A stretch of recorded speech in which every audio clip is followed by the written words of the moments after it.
escreveu o profeta Isaías, no capítulo de número 3, nós observamos e a igreja repetiu, dizendo: e a vossa alma viverá.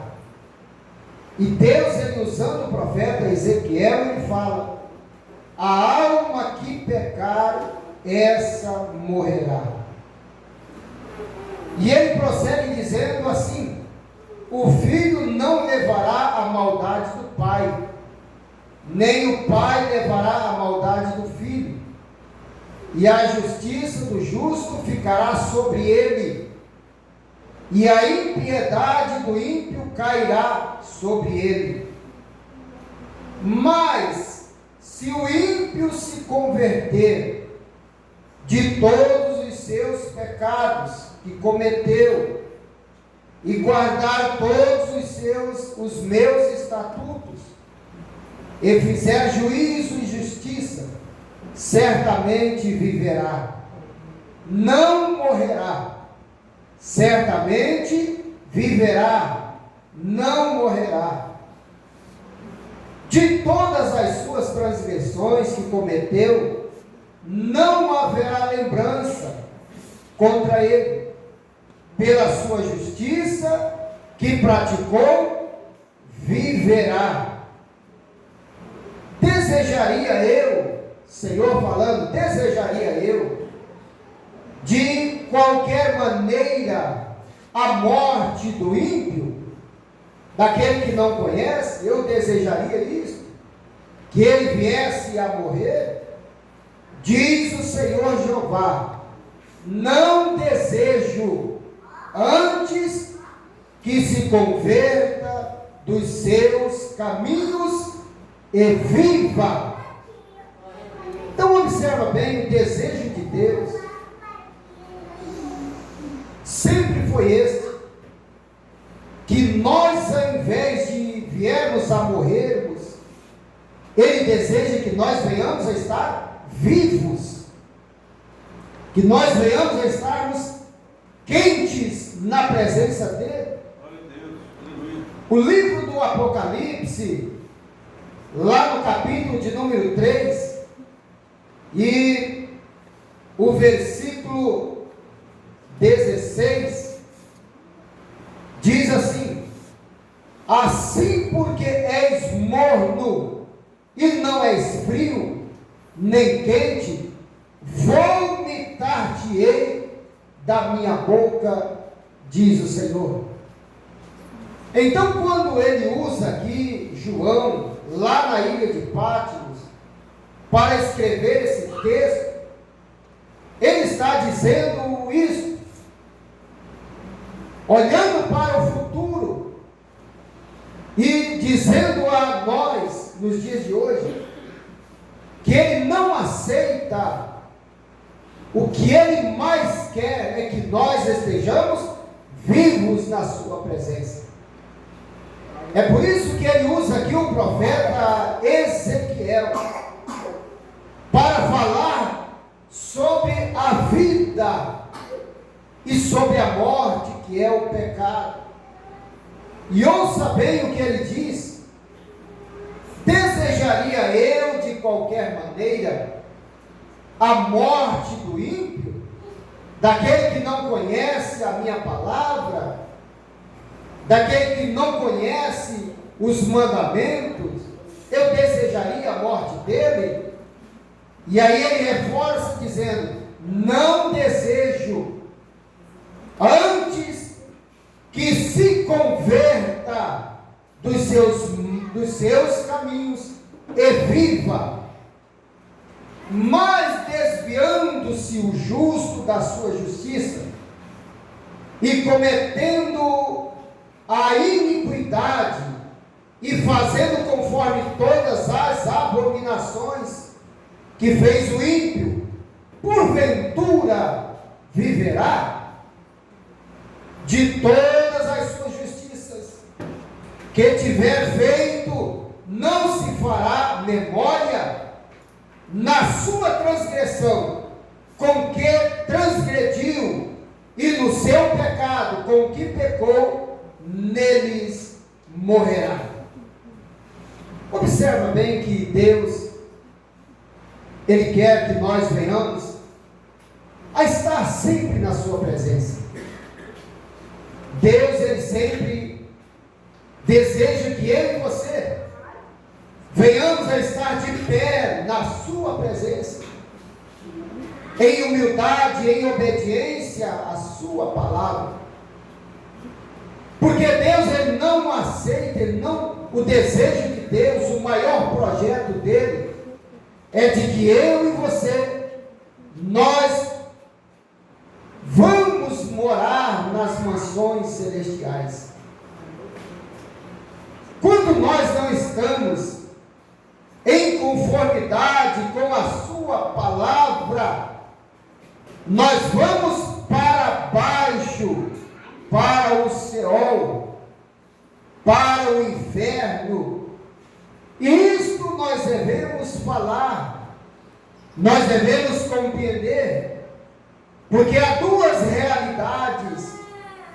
Uma realidade é que existe o céu de glória, existe um céu, e haverá uma nova cidade, do qual a nossa irmã louvou aqui, dizendo que haverá ruas de ouro, muros de jaspes. Então esta é uma realidade que nós conhecemos, mas há uma outra realidade que nós não devemos esquecer, que é o Seol, é o inferno, que é para baixo. Lá no inferno, aonde Jesus, Ele desceu, lá na mais baixa profundidade, foi lá no abismo e pegou a chave que estava na mão do nosso adversário, e Ele tomou a chave do inferno e da morte, e subiu triunfante no terceiro dia, quando Ele ressurgiu dos mortos, e hoje Ele tem a chave do abismo, Ele tem a chave do controle, Ele tem a chave que abre e ninguém fecha, e que fecha e ninguém abre. Jesus, Ele tem essa chave. É por isso que Ele não quer que eu e você vamos para este lugar. Mas como que eu vou impedir que a minha alma vai para este lugar? Está escrito aqui, ouça bem: mas se convertendo-se o ímpio da sua impiedade que cometeu, e praticando o juízo e a justiça, conservará este a sua alma em vida. Olha aí, recomendação de Deus através do profeta Ezequiel, para mim e para você.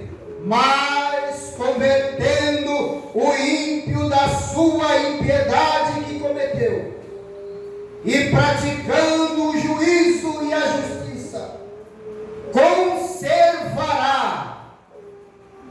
este a sua alma em vida.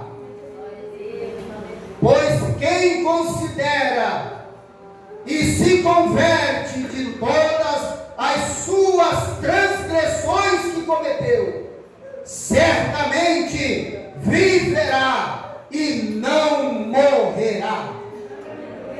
Certamente é uma certeza dita pelo meu, pelo seu e pelo nosso Deus.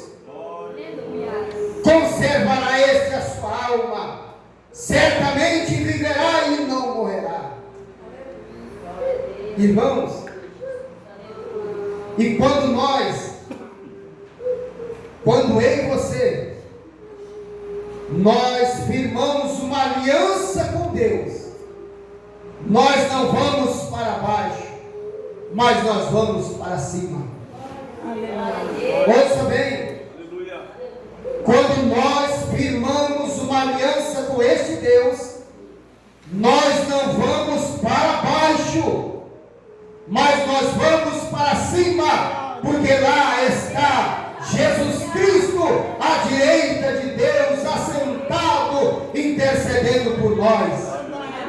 E a Bíblia fala, lá na primeira epístola aos Tessalonicenses, no capítulo de número 4, que diz assim, ouça bem, primeira epístola aos Tessalonicenses 4:16 diz assim: porque o mesmo Senhor descerá do céu com alarido e com voz de arcanjo e com trombeta de Deus, e os que morreram em Cristo ressuscitarão primeiro.